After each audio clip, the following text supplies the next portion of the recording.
Today I am going to discuss multiple choice questions in psychology subject और paper intelligence. आज हम लोग intelligence पर बेसिक क्वेश्चंस डिस्कस करेंगे।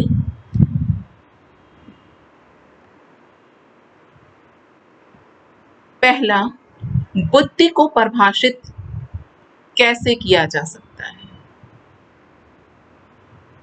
ऑप्शन ए, बुद्धि समायोजन करने की एक अभिन्न क्षमता है। ऑप्शन बी, अमूर्त चिंतन के रूप में। ऑप्शन सी, सूझ द्वारा समस्या समाधान करने की क्षमता। ऑप्शन डी, बुद्धि सीखने की क्षमता के रूप में। आंसर ऑल,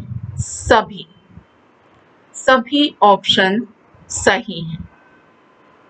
यहाँ पर यह सुनिश्चित कर देना जरूरी है कि बुद्धि को अनेक कारकों के रूप में माना गया है। बुद्धि की एक विशेष परिभाषा को देना बहुत ही कठिन है। विभिन्न मनोवैज्ञानिकों द्वारा बुद्धि की विभिन्न योग्यताओं को शामिल किया गया है। इसलिए बुद्धि को अगर समग्र रूप से देखा जाए तो इन चारों तरह की योग्यताओं का समाकलन इसके अंतर्गत होता है। दूसरा, सबसे पहला बुद्धि परीक्षण किस सन में बनाया गया? Option A 1915, option B 1925, option C 1935, option D 1905, option D 1905। सबसे पहला बुद्धि परीक्षण बिने महोदय, एल्फ्रेड बिने महोदय द्वारा और टी साइमन महोदय द्वारा संयुक्त रूप से 1905 में बनाया गया। थर्ड क्वेश्चन पर चलते हैं। सबसे पहला बुद्धि परीक्षण किसने बनाया? ऑप्शन ए एल्फ्रेड बिने एवं T Simon, option B Spearman, option C Thurstone, option D Thorndike. Answer is option A, Alfred Binet एवं टी साइमन। सबसे पहला बुद्धि परीक्षण एल्फ्रेड बिने महोदय को दिया गया। एल्फ्रेड बिने महोदय फ्रेंच थे और फ्रेंच गवर्नमेंट चाहती थी, वहाँ के स्कूलों में देखा जा रहा था कि कुछ बच्चे बहुत तेजी से सीख रहे थे, कुछ बच्चे बहुत स्लो धीमे सीख रहे थे। तो वहाँ की गवर्नमेंट चाहती थी कि ऐसा क्यों हो रहा है और जो बच्चे पिछड़ते जा रहे हैं सीखने में, तो उनके लिए बोला गया, क्योंकि बिने महोदय साइकोलॉजिस्ट थे, उनसे कहा गया कि बुद्धि के ऊपर आप कोई ऐसा परीक्षण बनाएं जिसके द्वारा हम जो बच्चे पिछड़ रहे हैं उनके ऊपर लगाया जा सके और उनके अंदर इम्प्रूवमेंट की जा सके। इसलिए पहला बुद्धि परीक्षण जो एल्फ्रेड बिने महोदय और टी साइमन महोदय ने बनाया वो मेंटल एबिलिटीज, मानसिक योग्यता से संबंधित था, जिसमें मानसिक योग्य और मानसिक अयोग्य दोनों ही तरह के लोगों को अलग करने की क्षमता रखता था। अब फोर्थ क्वेश्चन पर चलते हैं। बुद्धि परीक्षण का एक कारक सिद्धांत की रचना किसने की?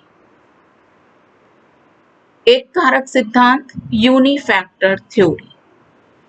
Option A Alfred Binet, option B Spearman, option C Thurstone, option D Thorndike. Answer is option A, Alfred Binet महोदय ने माना कि बुद्धि एक समग्र इकाई है, ये एक अखंड इकाई है और सभी तरह के लोगों में ये बुद्धि सामान्य रूप से पाई जाती है। 5वें क्वेश्चन पर चलते हैं। बुद्धि के द्विकारक सिद्धांत की रचना किसने की? Option A Alfred Binet, option B Spearman, option C Thurstone, option D Thorndike. Answer is option B Spearman. Spearman महोदय ने बुद्धि को मूल रूप से दो कारकों को वर्णित किया है। पहला जी फैक्टर, जनरल फैक्टर, और दूसरा specific factor. General factor means सामान्य कारक और स्पेसिफिक फैक्टर मीन्स विशेष कारक। यहाँ पर उनका मतलब जी फैक्टर से ये था कि प्रत्येक व्यक्ति में कोई भी मानसिक कार्य करने की एक सामान्य क्षमता भिन्न भिन्न मात्रा में मौजूद होती है। एस फैक्टर से उनका तात्पर्य था प्रत्येक मानसिक कार्य में कुछ विशिष्टता की भी जरूरत होती है। प्रत्येक मानसिक कार्य कुछ भिन्न होते हैं, इसे एस कारक, स्पेसिफिक कारक कहा गया है। और इसका विस्तृत वर्णन मैं अपने पहले के बुद्धि वाले वीडियो में बता चुकी हूँ। अब चलते हैं क्वेश्चन 6। बुद्धि के समूह कारक ग्रुप फैक्टर सिद्धांत की रचना किसने की?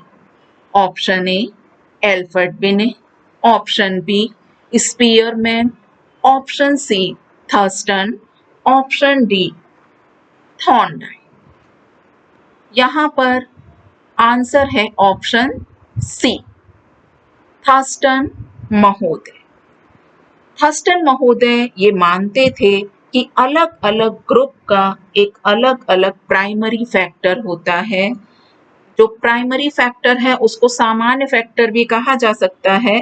और थर्स्टन महोदय ने अपने इस सिद्धांत में 7 प्रकार की primary mental process, primary factor को पाया है, जो कि मुख्यतः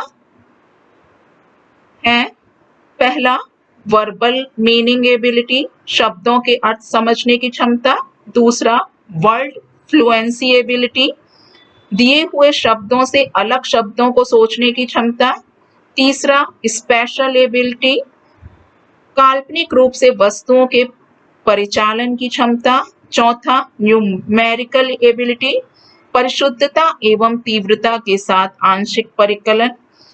पांचवा रीजनिंग एबिलिटी, वाक्यों के समूह में छिपे नियमों को खोजने की क्षमता। छठवां मेमोरी एबिलिटी, पाठ विषय के घटनाओं को जल्द से जल्द याद कर लेने की क्षमता। और छठवां परसेप्चुअल स्पीड एबिलिटी है, घटना की डिटेल को तेजी से परसीव करने की क्षमता। यहाँ पर इन्होंने 7 कारकों को लिया कि ये 7 मुख्य कारक हैं जो कि बुद्धि की सिद्धांत में महत्वपूर्ण भूमिका निभाते हैं। और अलग अलग ग्रुप का एक ही प्राइमरी, या दूसरे शब्दों में हम जनरल फैक्टर कह सकते हैं कि एक ही प्राइमरी फैक्टर होता है। नेक्स्ट क्वेश्चन पर आते हैं। बुद्धि के बहुकारक सिद्धांत की रचना किसने की? बुद्धि के बहुकारक सिद्धांत की रचना option A Alfred Binet, option B Spearman, option C Thurstone, option D Thorndike. यहाँ पर आंसर है ऑप्शन डी थॉर्नडाइक महोदय और गिलफोर्ड महोदय ने बुद्धि के बहुकारक सिद्धांत की रचना की। यहाँ माना गया कि बुद्धि सिर्फ 2 कारकों या तत्वों के मिलने से नहीं होती, बल्कि बुद्धि की रचना बहुत से छोटे छोटे तत्वों या कारकों के मिलने से होती है और प्रत्येक कारक में एक स्पेसिफिक मेंटल एबिलिटी को प्रेजेंट करता है। इस तरह से उन्होंने हर एक कार्य के लिए एक कारक को महत्वपूर्ण बताया कि जिस व्यक्ति में जो क्षमता, विशेष क्षमता होती है, उसके लिए एक विशेष क्षमता का बुद्धि कारक उस व्यक्ति में पाया जाता है। नेक्स्ट क्वेश्चन, बुद्धि के 3 प्रकार सामाजिक बुद्धि, अमूर्त बुद्धि एवं मूर्त बुद्धि किसके द्वारा बताए गए?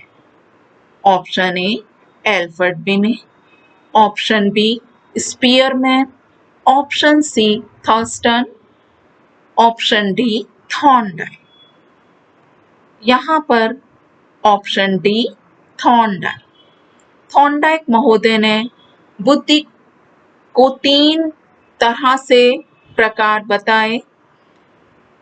सामाजिक बुद्धि, अगर कोई व्यक्ति बहुत ज़्यादा सोशल है, दूसरों की सहायता करता है, समाज में बहुत अच्छी तरह उसका समायोजन हो जाता है, वो सभी प्रकार की समस्याओं का सूझबूझपूर्वक समाधान कर लेता है, तो वो व्यक्ति बुद्धिमान माना जाता है।